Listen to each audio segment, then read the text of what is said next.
million bid, but Newcastle have refused to budge. talkSPORT understands the Reds don't want to get dragged into a cycle of rejected bids, and the Magpies would only consider selling the Swede if they found a suitable replacement. Sean Dyche sympathises with the situation the Toon are in. But it's very difficult now, for clubs to keep these players. Then players saying, well, what about a new contract? Well, if his mindset on not a new contract, and it's Liverpool Football Club, let's say, that he wants, then where is the line? In other transfer news, Sunderland have signed goalkeeper Robin Roofs from NAC Nijmegen. Rangers have brought Mikey Moore to Ibrox on a season-long loan from Tottenham. And as for Spurs, they've agreed a deal with Bayern for João Palhinha. Elsewhere today, former England cricketer Graham Thorpe has been honoured on day 2 of the 5th Test against India, with players and fans wearing his trademark headband. The ex-Surrey batsman took his own life last August after a long struggle with depression. His family are raising money for mental health charity Mind on what would have been his 56th birthday. The Lions are going for a clean sweep in the 3rd and final test tomorrow morning, and that's live on talkSPORT. If they can get the job done down under, will captain Maro Itoje go down as a Lions legend? Alex Cuthbert reckons so. He's the captain, so he's the forefront. He's going to take the brunt of the whole, if they lost that game and then they're going into this series. So he's going to be right up there with the likes of Sam Warburton, the Martin Johnsons, because they're the only other guys that have, near enough in this modern era, won a Lions series.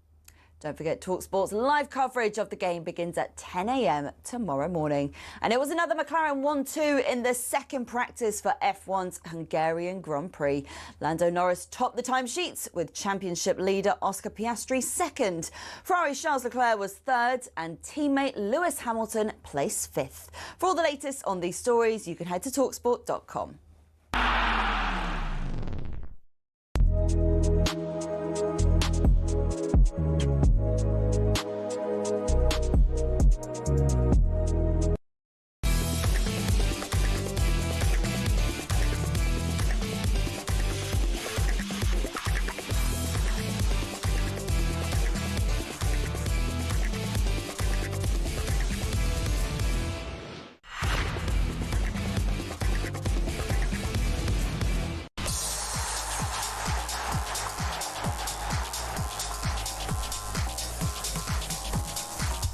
Good evening, this is Transfer Insiders on talkSPORT. I'm Olly Clink. How are you doing? I've got DAZN's Chelsea correspondent, talkSPORT's very own, maybe the coolest man in football, Kweku Afari, alongside me. So much to come for you. From 8 o'clock, we have got a very special Lions preview show for you as they look to make it a whitewash against the Aussies. We'll be joined by some legends of the game, including, I'm so excited for this, Mr. Lions himself, Sir Ian McGeechan. Very exciting stuff. That's coming later. Firstly, though, we have to talk transfers. The Alexander Isak saga rolls on. He's training on his own at his old club, Sociedad. Liverpool have put in a bid, but it's been rejected by Newcastle, and the Reds aren't planning on putting in another one at the moment. So, what do Newcastle do in this situation? Sell him, take the money and run, or force him to stay? 0371722 3344. We'll also chat about Spurs. Looks like Palhinha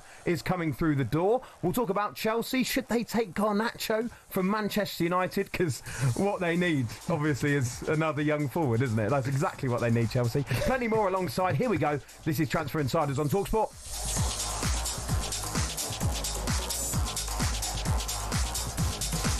Kweku Afari, before we begin any transfer chat, football's back tonight. Can you believe it? I can't wait. Football's back. I can't wait. It feels like it's been a strange summer, right? There's been football all across the summer, whether it's the Club World Cup or the Women's Euros, but domestic football is back and I can't wait for it, mate. Yeah, Luton are taking on AFC Wimbledon. It's live on talkSPORT 2. And it's just, you're right, it's that domestic football being back. It's kind of that weird sensation of, wow, not only are those clubs getting underway, which is very exciting stuff, the Premier League, of course, is just round the corner too. Obviously, you've been enjoying yourself over in the States and soaking up all the football and celebrating with the Chelsea team and Donald Trump and all the rest of it over there. So for you, might feel a bit different, but yeah, you must be buzzing as well. Oh, of course, man, of course. And obviously the game on talkSPORT too. It's like narratives is what drives football, right? Luton, who were in the Premier League a couple of seasons ago, now find themselves in League One. Wimbledon, who were in League Two last season, now find themselves in League One, and they play each other. And both of these sides will fancy it tonight. But then you look at the highest level of the game where Man City, Chelsea, Arsenal, Liverpool all fancy themselves in terms of this title race, and you've got teams like Villa and Newcastle who don't really know where they're at. Narratives galore, and that's why we love it, Ollie. Yeah, it would be buzzing. It's been some summer, hasn't it, as a Newcastle fan? I didn't bring it up this time. Yeah, well, you did, but that's fine. Well, let's talk about the latest then with this Alexander Isak saga, and it very much is a saga now. The news that we've had so far today, and we're going to be checking in with Ben Jacobs, talkSPORT's transfer reporter, at about 7:30 to give us the full lowdown on it. But we understand that Liverpool have no plans to bid again for Alexander Isak. They don't want to be dragged into a cycle of rejected bids. There have been quite a few of those for Newcastle themselves this summer. The first bid from Liverpool was around 110 million. That was rejected. The personal terms, of course, with Isak, not a problem at the moment, as you can tell with the way that he's been acting. So it looks like it's in Newcastle's hands at the moment, because it feels as if, you know, Liverpool are almost waiting for their stance on things. But Newcastle, the noises out the club are that they are very, very keen to get a replacement, or maybe even two replacements, over the line before any sale of Isak. So, Kweku, I'll go to you on this first. What do you think that Newcastle should do in this situation? I think ultimately you're going to sell the player. I think in the history of modern football anyway, when a superstar is at a club that he feels like he's outgrown, has made noises about wanting to leave, and not just made noises internally, but publicly shown that he doesn't want to be at the football club anymore, and has gone on strike effectively. And like you mentioned, he's gone to train with Sociedad. I think it's impossible for a team to keep that player. I can only think of Harry Kane, maybe in the modern era, where he went on strike for a little bit at the beginning of the season. He was reintegrated into the Spurs team. Obviously, he signed that contract with an extension in it, and he stayed at Spurs for another couple of seasons, but ultimately he did leave the football club. It's almost impossible. Players have all the power in these situations, and all Newcastle need to do is make sure they get the right fee for him. It's interesting though, even with the Harry Kane situation, there was at least that verbal agreement, wasn't there, that there would be, it was almost like a gentleman's agreement, wasn't it, that he would maybe be allowed to leave in certain circumstances. With Isak, that actually isn't the case. He's still contracted for another 3 years. I've got to say, as a fan, I just think that the bridges are burned now. As much as I love Isak as a player, with the way that this is all played out, the fact that he's gone to train on his own, the fact that he hasn't turned up for pre-season, I want Newcastle to get as much money as possible for him and make sure they do have replacements through the door. But in terms of keeping him, it puts Eddie Howe in a horrible situation, doesn't Ollie, you're telling me you don't want to see Isak play in a Newcastle shirt yet again? I don't know, because of the, you know, do you ever want a player? Do you ever want a player who you know doesn't want to play for your badge at your club? Would you ever want that in a scenario for Chelsea? No matter how good they are, they've said they don't want to be a Newcastle player anymore. They want to move on. Liverpool's their preferred option. And as much as it hurts me to say, because he's such an amazing player, I don't want to see him there. I don't want to see him there anymore. I want the club to get as much money as they can for him, and then make sure they've got replacements over the line. But then, if they don't get those replacements over the line and they don't sell him, what does Eddie Howe do in that situation? What is the reception he gets from Newcastle fans who know that he trained away from them, who know that he wasn't at pre-season? It's such a difficult situation. Yeah, but you got to be careful with these situations, because I was sitting there whilst you were answering and I was racking my brain. And I go back to 2005. Steven Gerrard hands in the transfer request. There are Scousers burning his shirt in the streets. He ends up staying and becoming a legend of the football club. These things sometimes turn around. And when you're seeing outside the training ground, Newcastle fans putting up signs saying that he's a rat, you are effectively burning the bridge, and you're making it very difficult for him to come back. And right now, he is a Newcastle player, and Newcastle made their stance very clear. But he doesn't want to be Kweku. He doesn't want Steven to play Gerrard there. didn't want to be a Liverpool player, and he ended up staying and being a legend. Do you feel that's a bit different though? Because he was a local lad. Yes, it is slightly different. But again, you retain his rights. He has got a contract. He has to fulfill that contract. It's down to you whether you want to sell him or not. There is a possibility that he's still a Newcastle player come the beginning of the season. Are you saying that I'm basically being too emotional as a fan in this instance? So you're basically saying that I shouldn't have the right to be like, well, he doesn't want to play for my clubs, I don't want to see him there anymore, because you're saying he's such a talented player that Newcastle, if they keep him, should play him? if you keep him, you should play him for sure. And I think where I am just a little bit, there's trepidation with it if you are a Newcastle fan, is that he could still be your player come the beginning of the season. He could line up against Liverpool, of all teams, come the beginning of the season. And I get it, fans are emotional. Fan is short for fanatic. You care about your football club. It's all about emotion.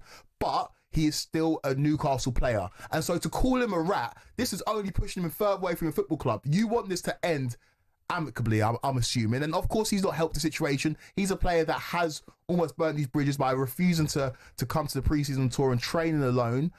Training at his old club as well. It's not like he's just training alone with the club that he is employed by. Yeah. He is literally training on his own. Before we carry this on, Kweku, there has been a wicket in the cricket at the Oval, England against India. Sam Ellard. India 70 for 2. Sai Siddharthan trapped LBW for 11. Gus Atkinson going around the wicket. Looked like the ball just kept a little bit low. Caught Siddharthan by surprise. Tries to dig the ball out, keep it away. The ball smashed into his pad and it was given out LBW on field. He has reviewed it, but it looks absolutely plumb. So England have their second wicket. Siddharthan for 11. India 70 for 2, leading by 47. Penny for the thoughts of Sam Ellard, who of course is the host of Inside Liverpool. Obviously the allegiances are to that football club. But talking to some Liverpool fans, they're not too keen on how this is being handled either, because it's a little bit uncouth, right?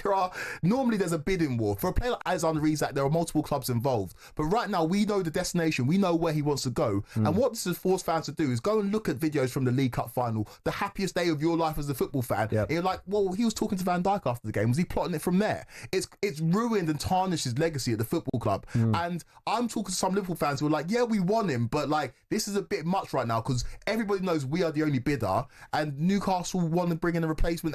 And what Liverpool also did is they signed his replacement potentially. They signed Ekatike, who could have gone to Newcastle to replace Isak. It's a bit of a murky situation right now. Yeah, 03717223344. If you're a Newcastle fan, what do you want Newcastle to do in this situation? Are you like me? Do you feel that the bridges are burned? Do you feel as if the club can't play Isak anymore, even if they do keep him? Let us know on that. You can text us on 81089 as well. Here were the thoughts of Andy Townsend, who joined Andy Goldstein on Drive earlier, the former Chelsea midfielder. He said that he can see why Isak wants to leave. I'm very surprised to hear that they're not prepared to go again, because the player has got so unsettled now to the point where he's training with someone else. He's not even meeting up with his teammates on pre-season duty. So the hardest bit, in some ways, has already been done by Liverpool. The hardest bit is to somehow get to the point where Newcastle are even listening and are even prepared to maybe enter some kind of negotiation. Now that is helped by the fact that Isak clearly now has made his point and he doesn't want to know. He doesn't want to stay at Newcastle, wants to join Liverpool, which I know is tough for Newcastle fans, but is in the business, it's understandable. As we just heard there in the break, the other guys were talking about, he's got the chance to go and play for an incredible team at the moment that are only getting stronger, only getting bigger right now with all the history that they've had. I'm afraid you've got to accept that the player's head is going to be turned by that.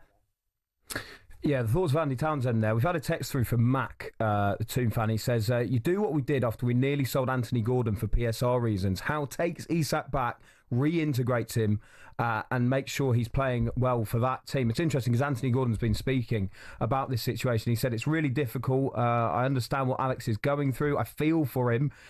People forget that you're a human being in this scenario, and he'll be going through a lot. I mean, the thing is, Anthony Gordon's right. It's been a very public situation. The one thing I would say back to Matt, though, is that it was never this public that Anthony Gordon might want to leave the club, might not want to play for Newcastle again.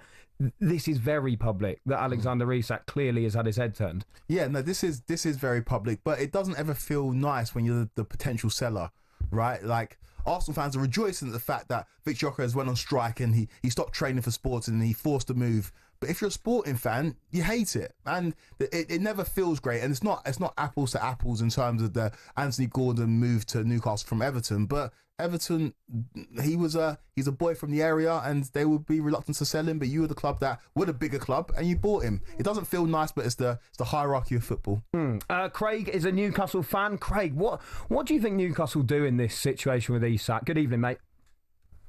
Evening, gents. To be honest, I think the whole saga of Isak going to his other club and start training is left a lot of sour taste in to fans, effectively. If he had stayed in the Benton training ground, got his head down, just trained and got on with it, I think the fans would have said, all right, give him the benefit of the doubt, you know, still hold some respect for him. But now he's done what he's done, it leaves that doubt about him. But the main reason for calling is, if Liverpool, in inverted commas, are not going to make a second bid, look what they did with Fraser. Fraser, when Eddie Howe took over Newcastle, Fraser fell out with Eddie Howe, and Eddie Howe got him to train with the under-21s. Now, my point being is, if Eddie Howe does that to Isak, he's got 3 years left of his contract. He will have no exposure to Premier League football, no exposure to Champions League football, no cup exposure, and potentially no international duties. So by that time, he's 28 years old. How many people are going to want a 28 years old? Now, yeah, I mean, Craig, it's an interesting one. The only thing I would say on that is Isak is a very different player to Ryan Fraser. And I think Ryan Fraser is someone you could have afforded to put with the kids, etc. I'm not ruling it out as something that Eddie Howe could and maybe should do, but at the same time, that's a different scenario for me. Yeah, Craig, I understand the point and the principle of it, I agree with, but you depreciate his value. Right now, Newcastle are looking to extract as much value from the deal as possible. You got him training with the kids for 6 months up until January. You're only going to lower his value to the football club, and that's not good for anybody. Not good for Isak, not good for Newcastle. If you're not going to play him, you got to sell him. And I think that's the bottom line, right? Keep the calls coming in. 03717 223344. Players ended at the Oval. What a fantastic day of cricket. All watched by talkSPORT Sam Ellard. Yeah, really, really good day of Test match cricket, which is going to end a little bit early because of the bad light. It's moved quickly. India resumed 204 for 6.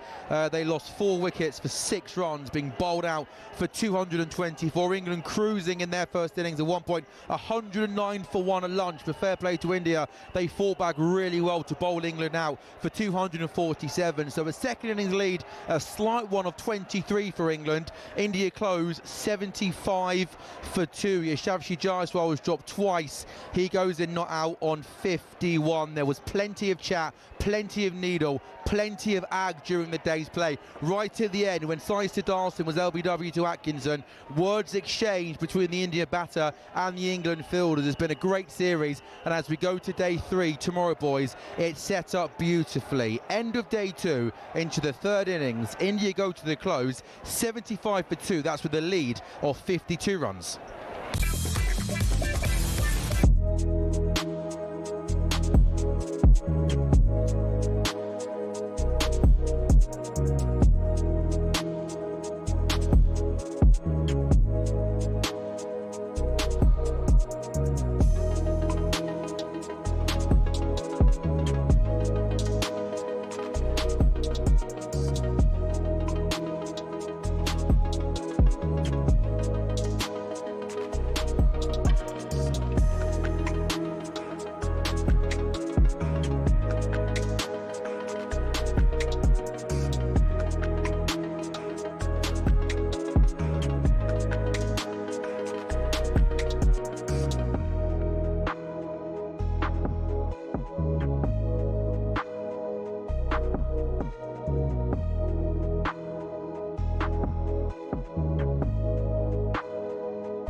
So far, it's just basically been me coming to terms with the fact that Isak's not going to wear black and white again. Have you come to terms with it? You don't No. seem like you're coping that well. No, I'm not.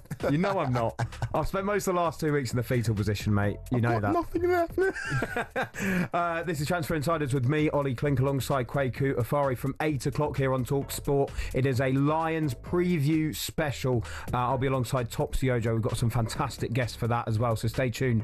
At the moment, though, we are talking transfers. Don't forget, by the way, in around 40 minutes' time, the EFL season, can you believe it, gets underway as Luton Town hosts AFC Wimbledon in League One. It is live and exclusive over on talkSPORT 2. Don't forget to get involved in the EFL action with the Fantasy EFL game. 72 EFL clubs, 72 season tickets up for grabs. Download it today and use the code TSPORT12 to join the talkSPORT League.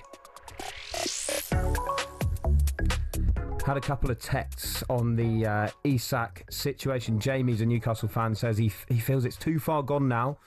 He needs to go. It's getting very, very messy. What happens if Liverpool stand their ground on the bid and Newcastle don't budge? Seeing him on the bench for numerous games, everyone loses. And he's right. Jamie is right. Everyone loses in that scenario. Newcastle don't have the player that they need and a striker up front, essentially.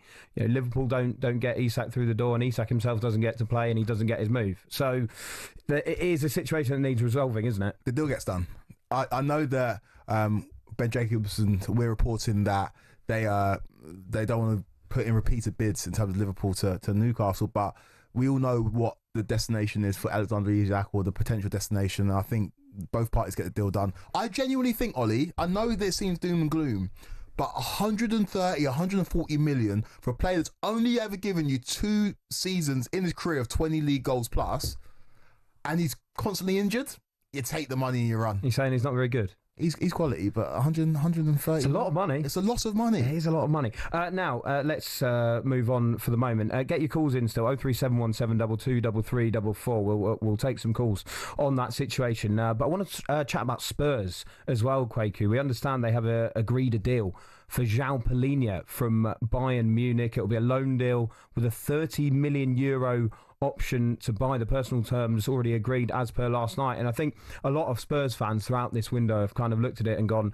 the priority position is that number 6. Is it the right number 6, do you feel, this for Tottenham? I thought he did a very good job at Fulham, I've got to say. Yeah, he earned his move to Bayern. He did earn his move to Bayern. He's not a Vincent Kompany player, unfortunately, and I look at how good he was at Fulham in terms of how aggressive he was, not afraid of a tackle, and also his ability to cover ground in the midfield. And like you mentioned, Spurs have been crying out for a number 6 for a long, long time. And he's somebody that I think just suits the rigours of the Premier League. So a great signing from Spurs. Option to buy as well, so try before you buy, see how good he is, see if he's still got it, yeah, and then make a move. So I like the move from Spurs, and they have been criticised, especially off the back of the Morgan Gibbs White transfer falling through. But I really like this piece of business for a player that's 30 years old, banging his prime, and I think it'd be very good for them. Yeah, Gibbs White a bit of a blow, and they brought in Mohamed Kudus as well. So it will look at the moment, if you don't count the kind of loan deals that have become, permanent deals, it's at the moment looking like Palhinha and Kudus so far for Spurs. Are you looking at that thinking they need to do a lot more business if they're going to be competitive this season, or do you think that Thomas Franks has the tools there to still be able to have a good season? It depends on what a good season is for Spurs. Obviously, last year, what do you think it is? Top 6 is a good season. So I think they need to bring in 1 or 2 more. And I know it was only a friendly, but by all accounts against Arsenal in the North London derby played abroad, they accounted for themselves very well. They what beat a goal, Arsenal. by the way. I know, crazy. And again, none of that's translatable. Sar's never going to score a goal like that in the Premier League for Spurs, I don't think. But I think Thomas Frank will get them organised. And if you look at Spurs, not last season, but the season before, they're a very good team. They missed out on top 4 just about. They finished 5th. In another world, they would have qualified for the Champions League and they would have been in a different situation. Look at their back 4. I think Porro's a good player. I think Udogi's a good player. I think that we're looking at their centre-backs, and again, you can't rely on them all the time, but Van der Ven's quality and so is Romero. And they've got a solid basis and foundation, and I think that Thomas Frank will get them playing, and I have no doubt. With a Palhinha now in front of that as well, I just think that a lot of Tottenham's issues last season stemmed from the style of play, stemmed from the manager, and stemmed from his stubbornness. And actually, his squad potentially wasn't as poor as it definitely wasn't as poor as 17th in the league. Yes, definitely wasn't. We saw that in the Europa League. We saw that in the Europa League, although that final was pretty poor. They got the job done. But they got the job done, but it was a poor game of football. But at the same time, I just think that if Thomas Frank is able to get a bit more out of these players, it's not as bad a squad potentially as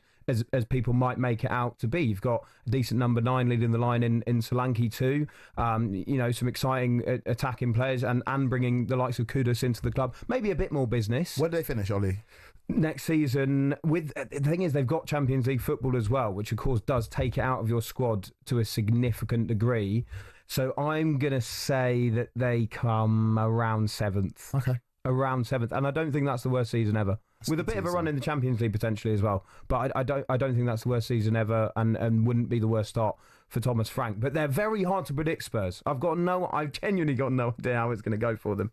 Anyway, this is Transfer Insiders here on talkSPORT with me, Olly Clink, alongside Kweku Afari. Don't forget this weekend, a WBA world title shot is within reach for Oscar Durarte and Kenneth Sims Jr., who will seize the victory in Chicago, Illinois. Watch this Sunday live, only on DAZN. Sign up at DAZN.com/boxing. Boxing update on talkSPORT with DAZN, the global home of boxing. Buy now at DAZN.com/boxing.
Liverpool have pulled out of the race for Alexander Isak. As it stands, the Premier League champions were willing to break the bank with an eye-watering £110 million bid, but Newcastle have refused to budge. talkSPORT understands the Reds don't want to get dragged into a cycle of rejected bids, and the Magpies would only consider selling the Swede if they found a suitable replacement. Sean Dyche sympathises with the situation the Toon are in. It's very difficult now, for clubs to keep these players. Then players saying, well, what about a new contract? Well, if his mindset on not a new contract and it's Liverpool Football Club, let's say, that he wants, then where is the line? In other transfer news, Sunderland have signed goalkeeper Robin Roofs from NAC Nijmegen. Rangers have brought Mikey Moore to Ibrox on a season-long loan from Tottenham. And as for Spurs, they've agreed a deal with Bayern for João Palhinha. The Lions are going for a clean sweep in the third and final test tomorrow morning, and that's live on talkSPORT. If they can get the job done down under, will captain Maro Itoje go down as a Lions legend? Alex Cuthbert reckons so. He's the captain, so he's the forefront. He's going to take the brunt of the whole, if they lost that game, and then they're going into this series. So he's going to be right up there with the likes of Sam Warburton.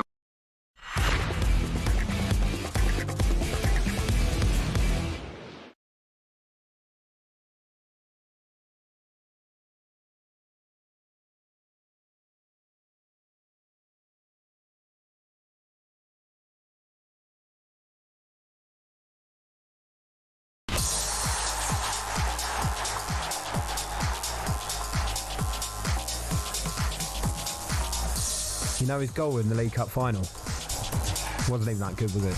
Nah, it wasn't even that good. Come on.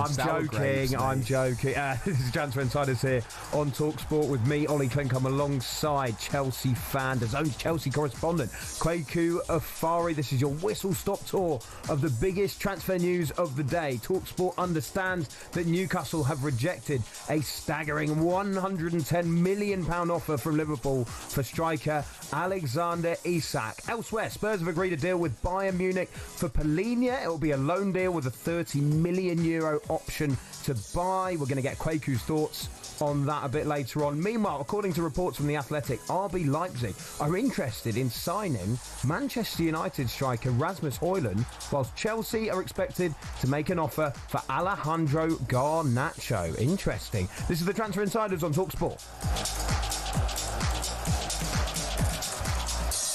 Right, let's get straight into it and welcome into the show talkSPORT's transfer correspondent Ben Jacobs. Ben, very good evening to you, mate. Good evening. How are you? Yeah, well, I'm baffled, I'm confused, I'm hurting as a Newcastle fan. You're very, very close to this story, of course, Ben. You've been all over it. So can you just first outline the latest with this situation with Alexander Isak? So Liverpool made a move this morning, 110 million, no add-ons. It was rejected and out of hands. Liverpool a bit surprised by that. They thought it would be a point of conversation. That's why I think it was lower than 120 and with no add-ons, because there's flexibility potentially to start a conversation and go a bit higher. This is all very normal, but Newcastle shut it down. And as a result, this evening, Liverpool have decided, as it stands, not to bid again. Now, I want to be really clear. Not bidding now versus pulling out are two different things. And if Newcastle give any encouragement later in the window, Liverpool could still be back. But I think a few things have to happen. The first is Newcastle have to find strikers. The second is the number may have to go higher. And the third is all on Isak. Does he return? And is the door open to maybe extending and being allowed to leave next year? Or does Isak double down? And I think that's the next key part in this, because if Isak turns around and says, I think the offer's fair, I want to leave, I'm not signing a new deal, I don't want to be part of the Premier League squad, I don't want to be available for selection in the month of August, all of these things could, of course, influence the situation, coupled with Newcastle's own recruitment. So as of now, that's where there's a grey area, that no intention to bid now versus entirely walking away. They're slightly different things, and that's where we stand. And I think from Liverpool's point of view, they won't want to waste their time. If they do bid again, they'll want that encouragement from Newcastle. Otherwise, they won't, and they might revisit the situation in future windows. You mentioned the deal is contingent on three factors: hitting the number, Isak pushing for the move, and also Newcastle finding replacements. But say Liverpool, as things currently stand, they're not looking to go in with another bid. But say they do hit Newcastle's number and Newcastle haven't brought in a replacement, can the deal get done and happen? Because Newcastle found it difficult to bring in replacements as things currently stand. Yeah, I think unlikely that that scenario materialises. I think Newcastle would want to know that they've got a striker, if not two strikers, through the door. Although you're right in saying a lot of the targets they've missed out on, it's fair to say there's enough on the list. You've got Johan Wissa, who's pushing for a move to Newcastle United, perhaps similar to Alexander Isak. You've got Lois Openda if they don't get Benjamin Sesko. Some suggestion they might try for Ollie Watkins, even though Villa have been pretty firm so far on their 60 million asking price and not for sale. Nicholas Jackson. There's plenty of strikers out there that realise Newcastle's a great club, an incredible fan base. They've got Champions League. They can pay bigger Premier League wages than most, even if they can't always match Big Six teams.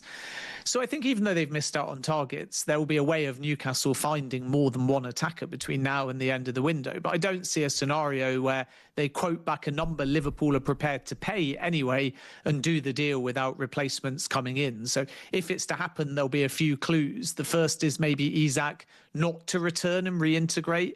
And the second is Newcastle to find one, if not two, replacements. Just finally on this, Ben, on those replacements, I just think a theme of the summer, even if you part the Isak situation for Newcastle, is just not getting business done quick enough. It has taken so long for them to do so many deals that other clubs have swooped in and taken them from their grasp. And it looks like it might happen with the Benjamin Sesko situation. In your opinion, what is taking Newcastle so long to get these deals over the line?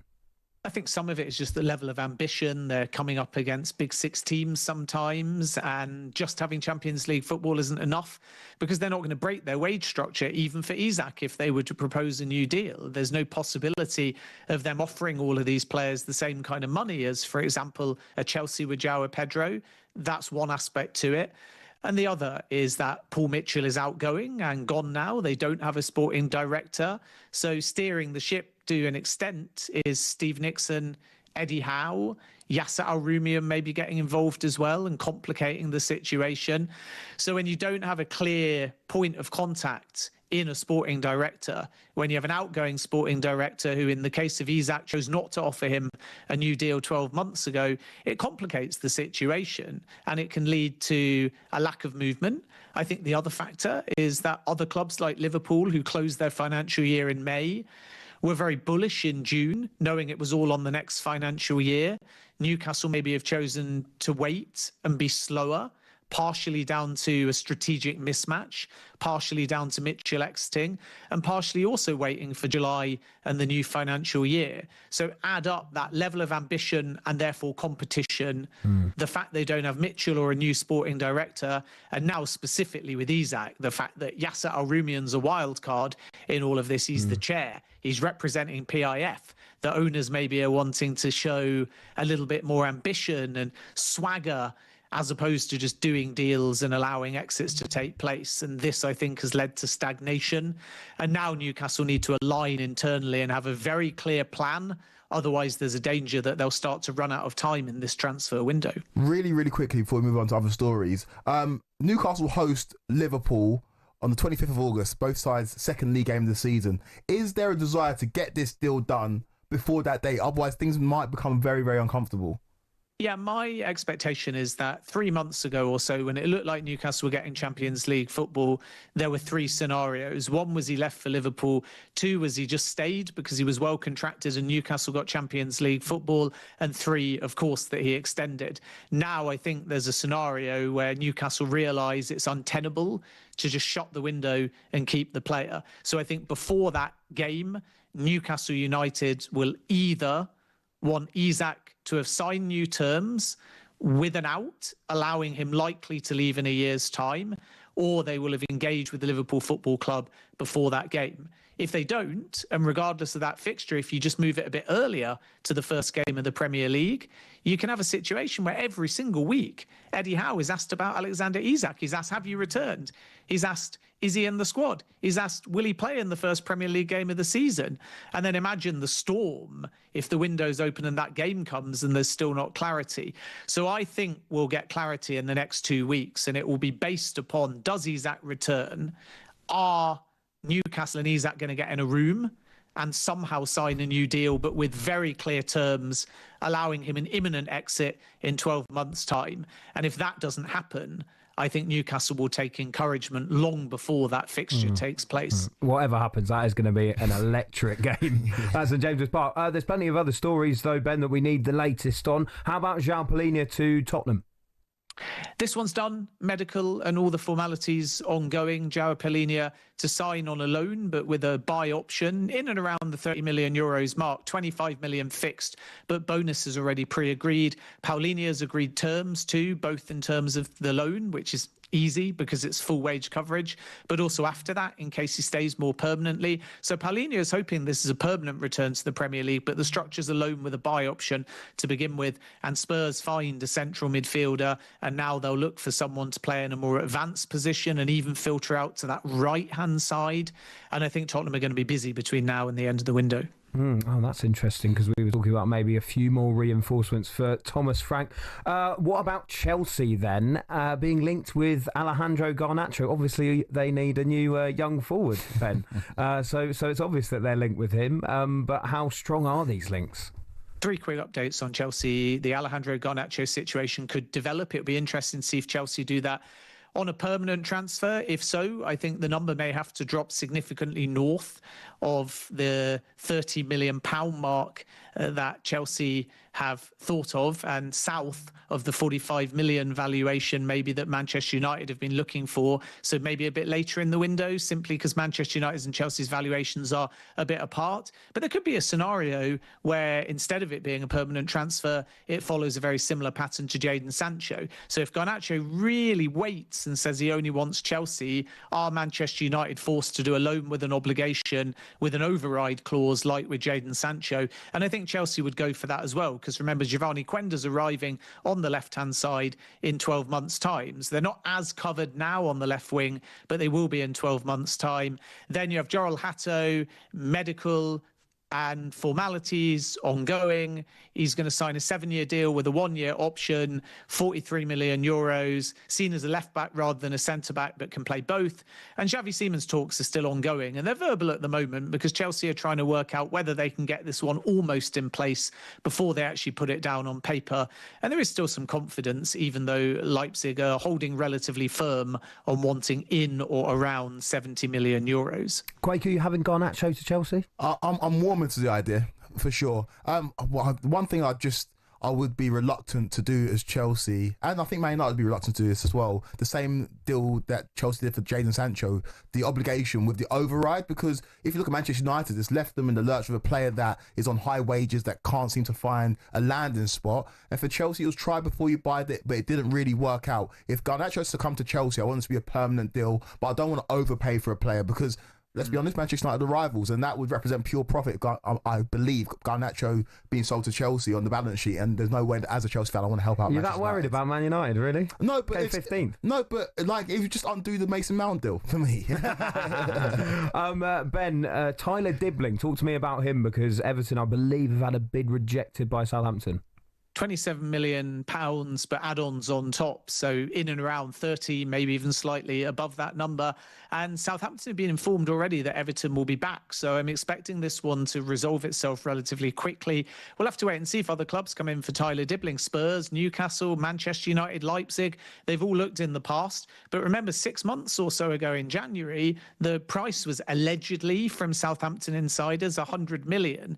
If it turns out that's closer to 40, 45, I think other people will look at that price. And if Everton want Dibbling, they might have to get a move on with making this second bid, because if Southampton show their hand that they're willing to do business for 60, 65 million less than that 100 million number, I think there'll be more than one suitor, and there might even be a team that can offer Dibbling European football. So it reminds me a bit of Malik Fofana, where Everton are also pushing, they're bidding, they're quite confident of getting club to club, but is the player going to hold out for Champions League football? With Tyler Dibbling, it may be the same, but Everton are the ones pushing now, and they will be back with that second bid to Southampton, and it's likely to be in excess of £30 million.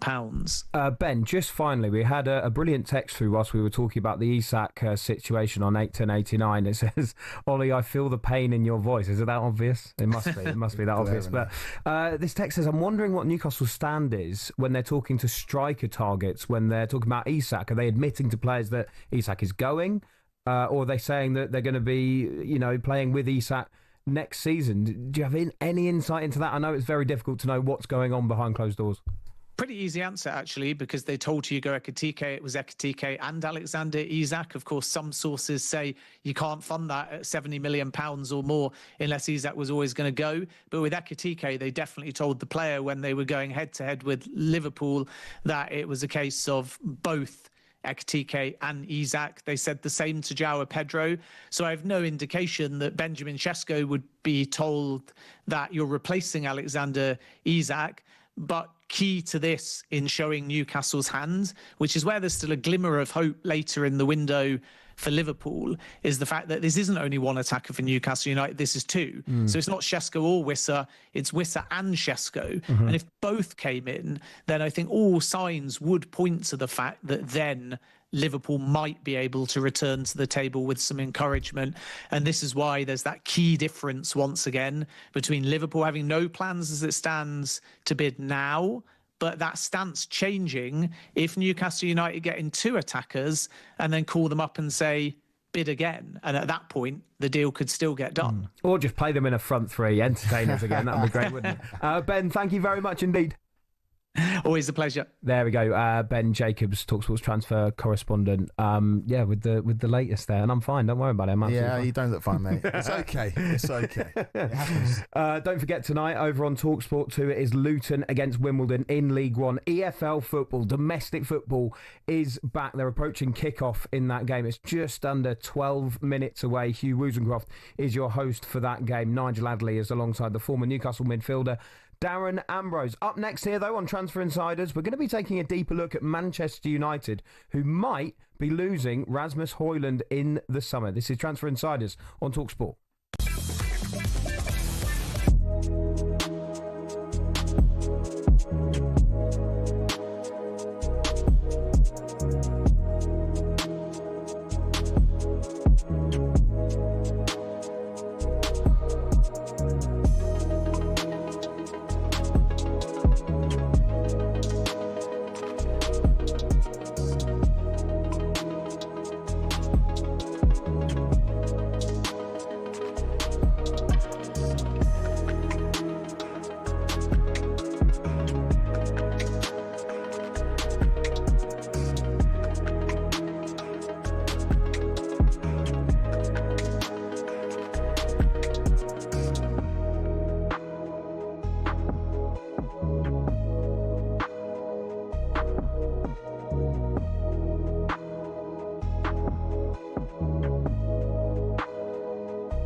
Hello, this is the Transfer Insiders here on talkSPORT with me, Olly Clink, alongside Kweku Afari. Kweku, let's move on and talk about a Manchester United player who might not be there at the end of the window, and there might be some fans that would be happy about this news. Rasmus Højlund, according to The Athletic, RB Leipzig are interested in him because their current striker, Benjamin Sesko, is being linked with a move away from Germany, including to Manchester United. And, of course, Newcastle are the other team that are after Sesko's signature. We'll talk about him in just a moment. But firstly, Rasmus Højlund, is the race run for you? Is that it? Is there any world which you see, especially with Cunha and Mbeumo coming in, that there's this big Rasmus Højlund revival? Or is that it? Is time's up at the club? Have you ever seen in the history of the Premier League someone's giving you 2 dud seasons and in their third season they become a superstar? Joelinton? Okay, he's not going to become a midfielder. He's not going to become a centre midfielder. I look at Rasmus Højlund and I look at his attributes and how well, to the extent he did in Serie A. It was one half-decent season. He scored 9 league goals. And Man United spent stupid money on him. And it hasn't worked. Granted, in his first season, Man United got to double figures in the Premier League, 10 league goals. He scored a lot of goals in the Champions League as well. So is that enough to go on? Is there any world in which Ruben Amorim looked at it and goes, do you know what? No. Maybe with better players around him, I might be able to get a bit more out of him? No. I think his race has been run at Manchester United. I think his attributes suit a different league. His physicality doesn't work over here. Yeah. His pace and power doesn't work because everyone's got pace and power in the Premier League. And I don't think he's a terrible player, but he's not good enough to lead the line for Manchester United. He was thrown in the deep end a bit, wasn't he, Højlund? Of course. You know, there's a slight bit of sympathy for him there because that is a huge role to take on, being up front for Manchester United. And I think you're right, he just wasn't ready for that role. And I think when he was initially signed, it should have been with a more experienced striker, and he's had to take that mantle on, and maybe just right now for his career, he's not ready for it at all. In terms of Sesko, then, the only thing is, I look at that transfer, and he's being talked about as potentially going to Arsenal. He's 22 years old at the moment, linked with Newcastle as well. He's had some good seasons with RB Leipzig, not spectacular seasons, but he's looked at as a player with a high ceiling, isn't he? Is that transfer a bit too similar to a certain Rasmus Højlund for Manchester United? Do you see what I'm getting at here? Mm-hmm. You know, once again, you're getting in a player who you're signing for their potential, who isn't quite ready-made, who hasn't been proven yet in the Premier League. Is that a bit of a risk for Manchester United? I think we're saying that because of the destination. His goal-scoring ratio is not too dissimilar to that of Alexander Isak before he joined Newcastle. Isak had never hit 20 Premier League goals before. His best season in terms of output was 17 in the 2021 season for Sociedad in terms of league output. And then he came to the Premier League and exploded. I think if we're just using an eye test, Sesko is just a way better footballer technically than Højlund. He is way more talented. In terms of comparables, you'd say like a Zlatan Ibrahimovic in terms of skill set. And that's his idol growing up. I'm not saying that he's going to be Zlatan, but I think he's just got way more ability than a player like Rasmus Højlund, who looks way out of his depth. But we've just said, though, haven't we, that when you're a young player arriving at Manchester United, you have the bright lights on you. You have so much scrutiny on you. And I'm just looking at it and thinking about the fact that Ruben Amorim has also, you know, the noises out of the club are that he would rather have Ollie Watkins as this, you know, ready-made, at least you know what you're getting, Premier League experience kind of striker compared to bit of a punt. And it seems to be Manchester United's recruitment team that are driving this because they see that ceiling for Sesko being even higher, and they're looking at the fact that you're paying 60 million odd for a 29-year-old if you want to get Watkins through the door. Yeah. So as much as Sesko maybe you're saying is more talented as a player, there's still, I feel, a bit of a risk here from Manchester United. Maybe I'm saying that because I want him to join Newcastle. I don't know. No, yeah. But let's be fair here, and I'm saying this as a Newcastle fan. You know, the spotlight if Sesko goes to Manchester United, because you mentioned there that, you know, compared to Isak's record, you know, for Isak, he was with this team that was growing. It was a project. It was exciting. With Manchester United, Sesko is going to have to hit the ground running. He's going to have to hit the ground running. So let me ask a question. Do you not think Isak would have succeeded at Manchester United? Yeah, but the thing is, you look at that team around him, not quite sure. Yeah, not quite sure. And the only thing I would say, to be fair, is that you're going to have at least a couple of players behind you now that are of much better quality than they have been in the last couple of seasons. I mean, who was Højlund playing with? Where was his service? Yeah. It was pathetic. I agree. And that's the difference, right? This is Manchester United who have signed Cunha, that have signed Mbeumo. They're good for 15 to 20 goals in teams that weren't amazing. And so he won't be the sole provider when it comes to goals for Manchester United. And I think he'll have a little bit more time to develop, because if you listen to Manchester United fans, this is the first time in a long time they're telling you, oh, I'll be happy finishing 10th, 9th, 8th. Man United before was top 4 minimum. They're not saying that anymore. And so I think Sesko, if he does join Manchester United, will have time to develop, similar to Isak when he was at Newcastle. I think that's a good point about the fact that there won't be pressure on him for getting the most goals in that team, because there are other goal scorers in that team, including Cunha and including Mbermo as well. Where do Man United finish then? 9th. 9th, really? Yeah. That's a good season for him. Do you think? It's a good season. Why do you say 9th? Why do you think there'll be, I can't believe I'm saying this, such a big improvement? It can't get much worse. I think there is a flaw where your team as big as Manchester United that I thought they couldn't go, but I thought in my wildest dreams I didn't think Man United could ever finish in the bottom half of the Premier League. They proved me wrong last season, but I think when you're Manchester United there is just a certain flaw. Teams still feel the aura when they come to Old Trafford. It's still a thing. Arsenal have always struggled there. Chelsea are struggling there at current or in the present moment, and so I do think that Manchester United do still have that aura, still have that pull to bring in good players. I think that they'll probably end up finishing the top half of the table, but not much better than that. Don't forget, domestic football is back, by the way. It's very, very close to kickoff as well, just 2 minutes away. Can't wait. On talkSPORT 2. It's brilliant, isn't it? I'm so buzzing Football's for this. back, mate. Football is back. It's Luton against Wimbledon in League One. Hugh Woozencroft is your host, so cross over to talkSPORT 2 for that. This has been the Transfer Insiders. The show is back live on Monday on radio, YouTube, Smart TV, and the talkSPORT app at 7 o'clock tomorrow. And you can catch the podcast on Apple, Spotify, Acast, or wherever you get your podcasts. Kweku, it's been an absolute pleasure. Thanks for joining me for an hour. As always, mate. I wish it could be longer, but up next I'll be joined in the studio by former London Irish and England winger Topsy Ojo as we look ahead to the third and final test match of the Lions series against the Wallabies.